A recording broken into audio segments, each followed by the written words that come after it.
make sure I heard this right. The Fifth Amendment you guys offered, it stripped a lot of 2, 3, and 4. Is that essentially what it did? What happened was, in an attempt to be as fair as possible to everybody involved, we're still talking to them right up until the last second, and some of the independent phone companies had some additional language they wanted to put in there, and that was an amendment that they were offering, that they wanted me to offer, and in doing that, it overlapped with some of the other amendments. I guess because they didn't, they had them in advance or had knowledge of them in advance, but didn't have exactly the wording. And so they incorporated a couple of the other amendments in that amendment. And so just in order to be fair to everyone and trying to make sure the members understand what they have, it's just, I agree that we just need to wait and let them have a chance to read it. I think you have to have the next meeting maybe tomorrow afternoon. We're going to hopefully have a meeting after adjournment tomorrow.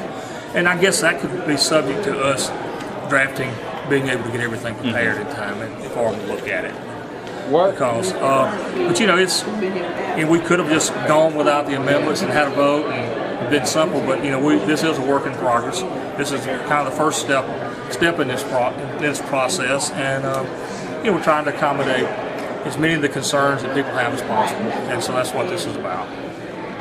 The amendments, as far as I could tell, do they address whether AT&T has an obligation to serve, whether it has to be a carrier of last resort? It does not. They did not address it. So that would stay out. That would stay out.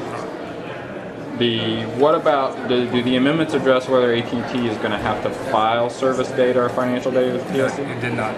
That would stay out too. Right.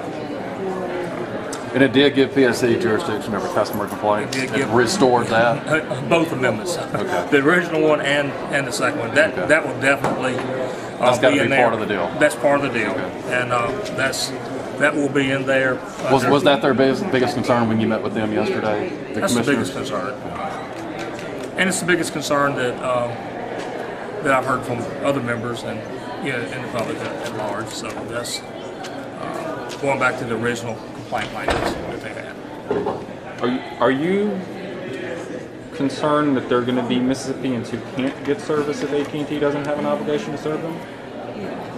In all the areas where that service has required it currently, it's a competitive market. So I don't see them going out here and flipping the switch and unhooking customers. That's there aren't isolated instances that the ones who are regulated, non-regulated, they're in the business of providing phone service. I think they'll continue to provide that. And as technology changes, I think there'll be more and more opportunities for people.